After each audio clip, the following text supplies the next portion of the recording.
What's going on, the YouTubes? It's me, the nerdy boyfriend here.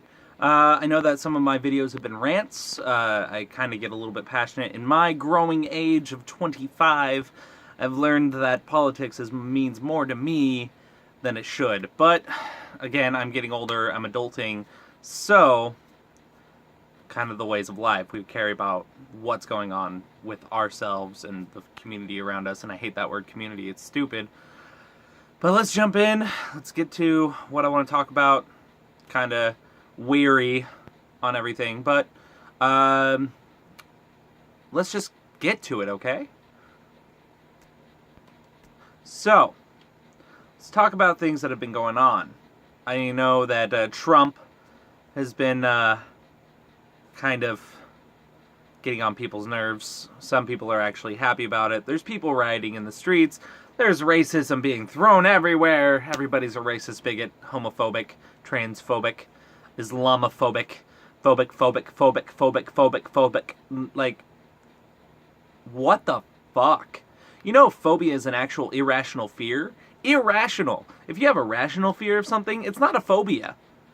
It's just a fear. And that's not that big.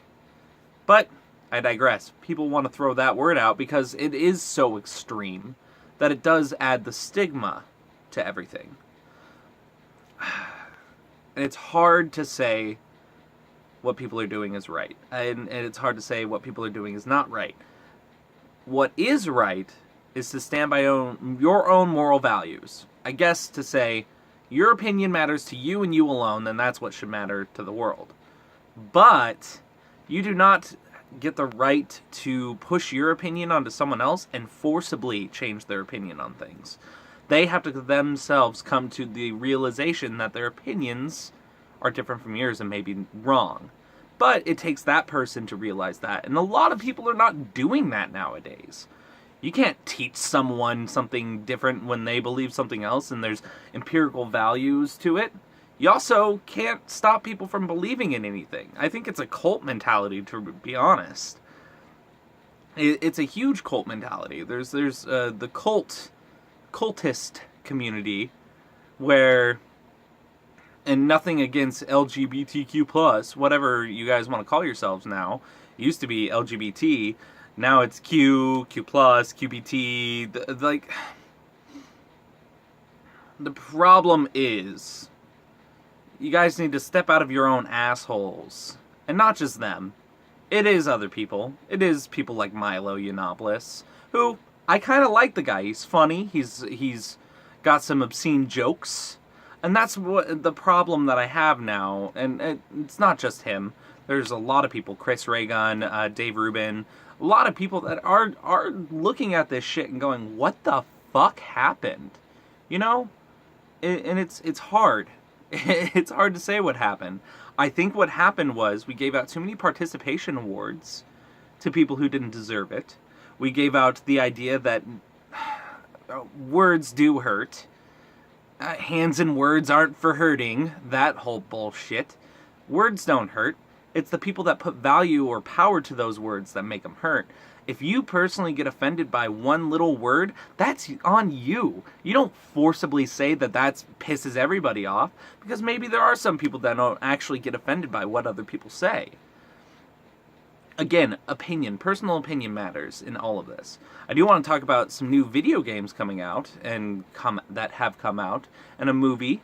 I watched Kong of Skull Island recently. I wanted to watch it with my girlfriend at the movie theater, but due to schooling and everything else, we couldn't go, so I watched it online, which you should never do. Always go to the video. The movie is worth the money. Even when I watched it in low quality, it is fucking worth the money. Basically, you have 1970s Monarch, the people that came from Godzilla, spoiler alert, they're looking for this Skull Island that never was on any maps. It was just found by satellite feed. And sure enough, giant King Kong, monster king of his island, Skull Island, comes and is either aggressor and protector of the people that crash land on the island, looking for this island, trying to figure out if there are monsters on it. Which there are, and you find out which ones are the good ones and the baddies. Good movie, great effects. Holy shit. All the CGI in it is beautiful. Even if I saw it in low bit, less than 4K, it was amazing. The storytelling in it was perfect. The actors were perfect in it. Samuel L. Jackson always goes out in style. You know what I mean. Great movie. Loved it. Watch it. Definitely something to watch. There's no political bullshit in it. You had a World War II pilot in it who ends up becoming friends with the other World War II pilot that he crash landed with, even though they were at odds. You have romance. You have action, fear, intenseness, and it's beautiful. It's better than Godzilla, and I hope the second Godzilla is way better than the first one. They take some steps into taking that cinematography and keeping it true to itself, because they didn't do the normal hide the monster until the end bullshit that they did in Godzilla. The Jaws it worked for because, you know, it's a shark underwater.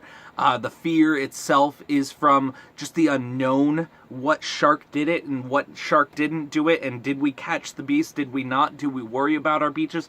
That's how that worked, and it worked beautifully. I love Jaws, great movie. But when you have a movie like Godzilla, where the title is literally Godzilla, this monster is a destroyer and a protector. He hates human civilization, but has to protect it because, guess what? That's just who he is in his nature. He was basically protecting himself because these things murdered his family, probably. And that's what you see in the sacks and everything inside the actual Godzilla, the previous one before the one that... Anyways, I'm not going to get into it. If you haven't seen the movie yet, go watch it, then watch Kong Skull Island, because holy shit, it was great. Another thing that is going on, Horizon Zero Dawn, I played it a little bit. Feels like a techno post-apocalyptic Assassin's Creed, which is actually pretty cool. I liked it. It's open world, so you don't get stuck in one area. You can expand your reach and fight cybernetic monsters and animals and everything else. And it's very much like Assassin's Creed in that sense, where you have viewpoints and things to do and side quests that give you certain items and items that help you throughout, and you could just fucking spam the shit out of those items. And tell you what, the tripwire is amazeballs. The one that conks him down and you can hold him in place, that helps a lot too. Don't be weary on your item usage in that game. I haven't actually gotten very far in it. It's actually got a very big, diverse story, so I recommend playing through all of it. It's great. Fuck the whole female protagonist, empowering women bullshit. Honestly, if you look at it, it looks like, to be completely fair, the story is based on a matriarchal society, so it fucking makes sense that the main character's female. Do I wish that it was a male character?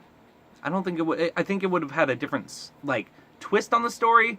I think a lot of feminists would get pissed off if there's a patriarchal society. So, which technically there's a monarchy in it, but I'm not going to go too far. I don't want to spoil it. I've also played For Honor, best Ubisoft game so far. I can't wait to see what they come out with. A lot of people don't like the samurai characters, but when they're OP as fuck, you gotta use them, right?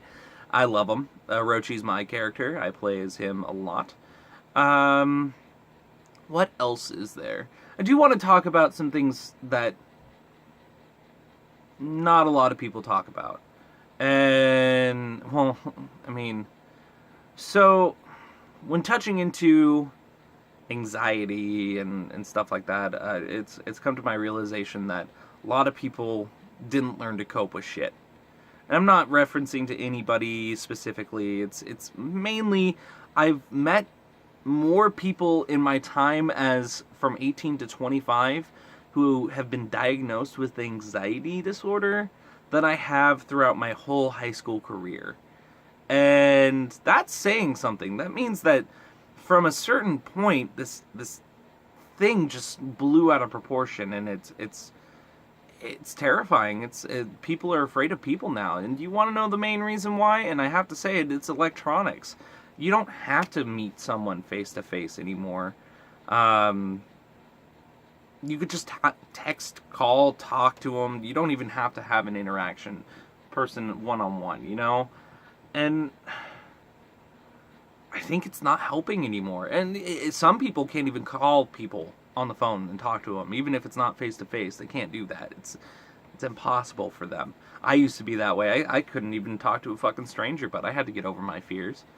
That's where I was going somewhere with this, but I think that all I need to say is that if you are watching this and you are diagnosed with anxiety, I'm not discrediting that you don't go through some shit, but the only way to get over it is to face it. The only way. I mean, anxiety is a normal reaction from human beings. So it's not like nobody's experienced it. I've had a panic attack going into a haunted house. I don't like shit jumping out at me. I don't. It gives me a heart attack. I hate it. But I play thriller games where that happens to me quite often. That's a little fun because that's not physical. It's not in person. See what I mean? There's a disconnect. And that's what happens. Oh, God. Where do I go from here? Oh! I could talk about this. I am going to be starting to create more content more often, and if you have been watching this, probably haven't. I know that my channel is very, very small. Definitely come back for some more. I got some more stuff to talk about. Probably going to start doing movie reviews. If you guys haven't seen certain movies, you definitely need to. There's a few that I do want to go in depth about. I'm not going to put little fucking like boop little things right here to show up. I am just going to talk about it because showing it kind of hurts it a little bit. Other than that, I wish you guys good luck. I wish that people would just calm the fuck down and take a step back and take a deep breath and have a good day. Signing off, the Nerdy Boyfriend. Peace, guys.